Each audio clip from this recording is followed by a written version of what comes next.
Hi, everybody. It's Pat here. I want to welcome you back for the second part of our discussion.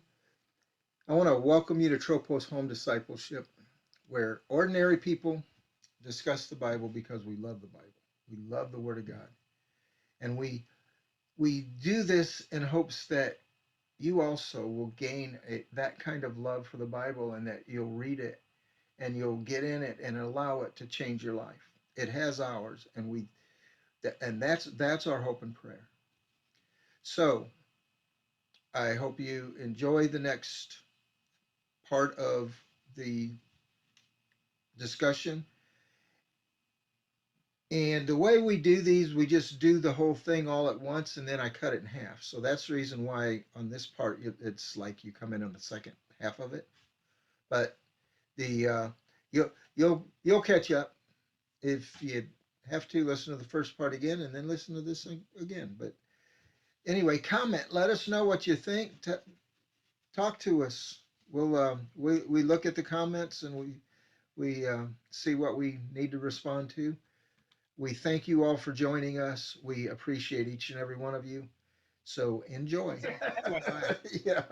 so so he's performed this, this sort of like, which would be a customary religious experience thing. So take the pillow, anoint the pillow. Sorry, the pillar. So takes the pillar, puts oil on it, and then makes a vow saying, "If God will be with me." Well, actually, we already passed something, didn't we? Yeah, look, we'll get back to that. Go on and finish your. We'll double back to it. Sorry, yeah, I missed a very Yeah, important part. You kind yeah, of touched on it, and then just kept on going. So, of course, he names it Bethel, which used to be the city of Luz. He makes a vow saying, "If God will be with me and will keep me on this journey that I take, and will give me food to eat and garments to wear, and I return to my father's house in safety, then the Lord will be my God. This stone which I have set up as a pillar will be God's house, and all of that you'll give me, I will surely give a tenth to you." So the tenth to you thing, I mean, it's a tithe. That's not a the tithing command hadn't been given yet, but it seemed to be a pretty customary thing around that time, in religious things, period. So, and but Abraham gave a tithe, right, and right, the so it was just a customary. It looks like it was just a customary thing to do. right. No command's been given on that yet, but Yeah, it will be later. But right. yeah, Yeah, God made it part of the law with Moses. right. So But the part we missed yes, a big part. Duh. is during the dream, Yes, God speaks to him. right. And Like his father got, like his grandfather got. So he has that meeting with them. right. So basically reiterating again from Right, generation to generation to generation the promises of God.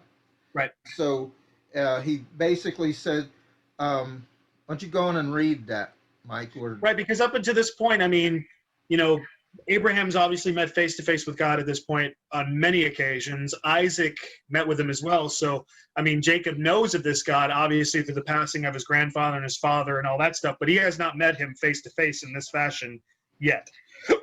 So, this is his thing. Again, just another thing to say that this is the next in line, the next priest holder of the receiver of the Abrahamic covenant to press it on down. So after this, verse 13, after the dream, or in the dream with the ladder and the angels ascending and ascending on it. And it says, "And behold, the Lord stood above it and said, I am the Lord, the God of your father Abraham, and the God of Isaac, the land on which you lie. I will give it to you and to your descendants." So again, reiterating to him, I am God, the yeah, same of your fathers. I came to them, I'm speaking to you. Your right, descendants will also be like the dust of the earth, which is same thing he said to both of them. And you will spread out to the west and to the east and to the north and to the south. Another nice little additive, another graphic thing is just like everywhere. yep, And the same thing that he said to them before, and in your descendants, in you and your descendants shall all the families of the earth be blessed. So that all was a big families thing. there, right. Yep. We look at them a lot of times. We look at Abraham, Isaac, and Jacob as the fathers of the Hebrews, but Right. they're actually the fathers of all that are in faith. Right.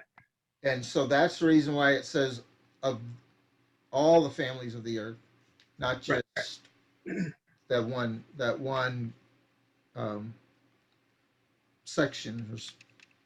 So so God reiterates again that this is what he's going to do with his people. Right. It's still like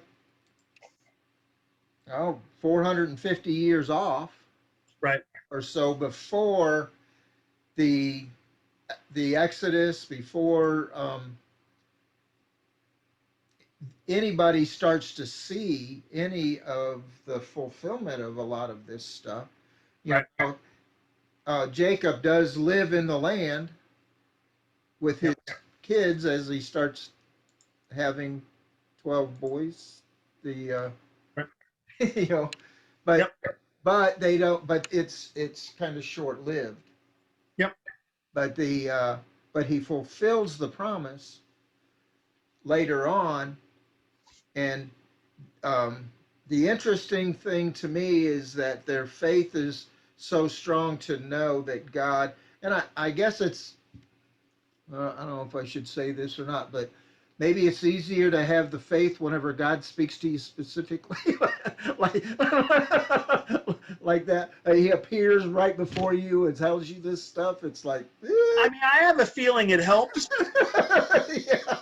but to their defense in that as well. But I mean, yeah, that would definitely help. But to their defense, is especially with Abraham, I mean, is large amounts of time went by, before they heard from him again. I mean, especially with the promise of him having a son of his own body. I mean, that never see. I mean, they tried to facilitate that in multiple ways. They didn't think that was coming. So I mean, you have that, which is definitely helps. But then, there are going to be times that you're still going to have to walk this thing out of faith, because again, if you go by what's being said here in the Bible, God's not constantly speaking to them. Right. I mean, he speaks to them. Time goes by. He speaks to them again. If he need, I mean, you see that with Abraham. I mean, we don't know how much time went by. Some of these things looks like years. I mean, I don't know if that's accurate, but he's not constantly on them like blah blah blah blah blah blah. Blah, blah, blah. I mean, there was some faith involved. Yes, even so. exactly. I mean, exactly. I mean, because they also have to contemplate. Well, I had this meeting with him, and he said he'll do these things, but it's been a while since I've heard from him. Has he abandoned me? Yeah. Yeah. Exactly. So, I mean, it helps at the starting point, I would say, but in a treacherous place like this, Yeah. it's, exactly. Yeah, they still have to face the same thing. But yeah, to start, yeah, I mean, definitely be easier if he, spoke directly to you. Sure. Yeah.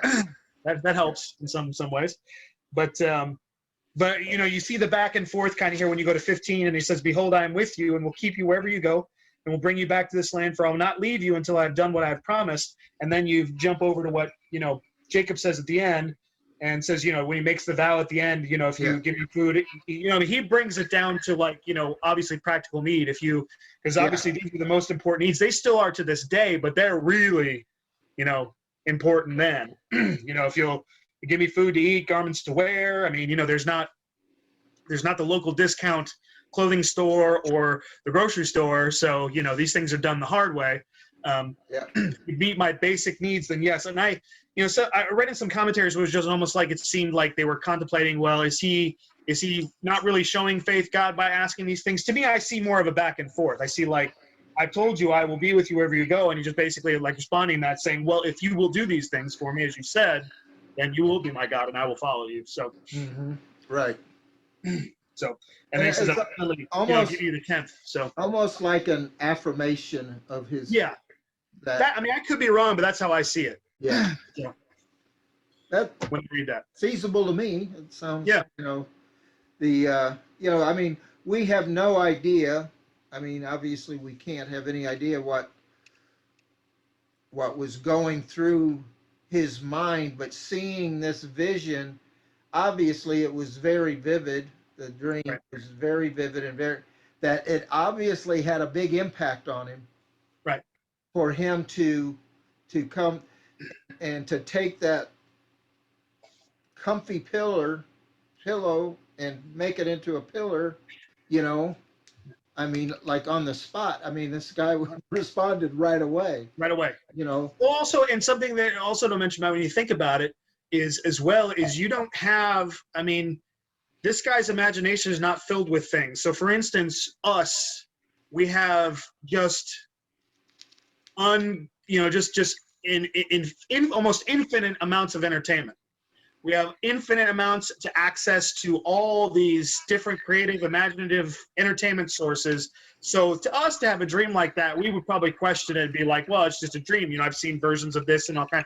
This guy has no such a thing. Right. Exactly. They have only Yes. imaginations Yeah. that are straight Very hard. good point. Yeah. They're not seeing these things. These things haven't infiltrated, their minds and then created, how their subconscious does this and that and that and the other. So he's not pulling this from from some TV show he saw or some movie he went to.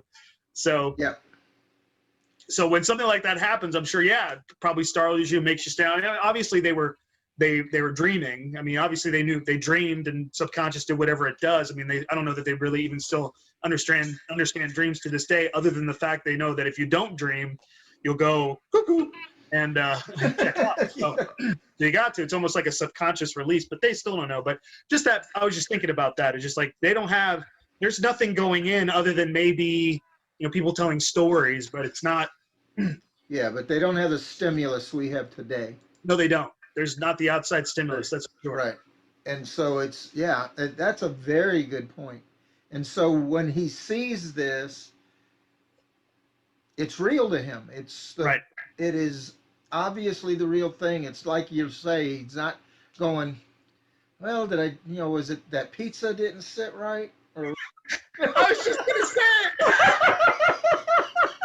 I had too many onions on my pizza late at night. I can't eat onions that late. With some heartburn? No. So I don't know if that's neither here nor there really. What the point I'm just trying to make, just more the fact that there's no outside, nothing going into his head. So I mean, when these things happen, there's just like it's very something vivid like that. I mean, it's probably I wouldn't say it's easier, but God speaking directly. I mean, they knew. I mean, without a doubt. So yeah. So that's cool. That's cool. So now we've got Jacob taking up the mantle, so to speak. Yes. And this is the beginning of it. Right. And next week we'll talk about the lovely Laban. He's gonna pay for his little deception thing. Whoa! I 10 times, 100 times, 100-fold. I mean, he's going to pay for it, indirectly. But yeah. Laban is a peach. I tell you what, he's something else. He's an interesting character. yeah. So, but it makes me wonder anyway if that was kind of the lay of the land, I imagine, a lot more common. That kind of stuff was a lot more common than what we would think it would be. But anyway, it's all very interesting. Yep. And it'll continue to get more so because with Jacob, you're dealing with. I mean, we're going to get to the name change. We're going to get to the 12 tribes, the representative of the 12 tribes of Israel. I mean, we're going to. Yeah, he's got some interesting stuff going on. Whereas, like I said before, not that Isaac is not an important part of the Bible as a patriarch. He is. It's just he's sandwiched between two very major characters with a lot more that just tends to happen. So, not that he's not important. He's important. He's good. Yes. Transitional, but those two are very, very huge. He is the child of promise. Yes, he is. So that was for a very. And then he has the next one. So hey. That was for a very specific purpose. God, again, as we have said many times before, God's will is going to be done. And really, I mean, like I said, he's not mentioned a lot, but he had a purpose. He fulfilled it. Is there really anything more important that he could have possibly done in his life? That's right. Exactly. And that's the same kind of thing with us. You think unless we do something grandiose, grandiose or something, then well, we really haven't fulfilled our purpose. What makes you think that God didn't have a purpose? Maybe God's purpose in my life was for me to have one of my kids that was going to do something, or my grandkids is going to do something, or whatever. I mean, it's you don't know. We can't be questioning things like that. Right. What we need to do is we need to get in the Word of God. We need to do our best to to follow it and to walk according to what we see in it, not what we think we want to happen in our lives. Right. God knows what we're here for. Right. So, and He's going to use us for that purpose. Right. So, and I think his basic will is in these words. I think his basic will, in a lot of ways, is the same for everybody. I mean, what path that takes might be different, but I think his basic will is pretty much the same. yeah, yeah. So we're all here for one thing, and that's to glorify Him, to bring glory to His name. That's what we're here for. So, all right. Alrighty. Good. We got in through it in 30 minutes. So, all right, folks. We will talk to you all next week, and we will be on Genesis chapter 29. We're getting there. We might get Genesis done by the end of the year. We'll see. Yeah. There's 50 chapters in this puppy. Yeah, exactly. It took us this long to get to 28. I don't know if you want to go shouting that out there. That's all right. It's all good. Yep. All right. We will talk to you all later. Bye. All right. Bye.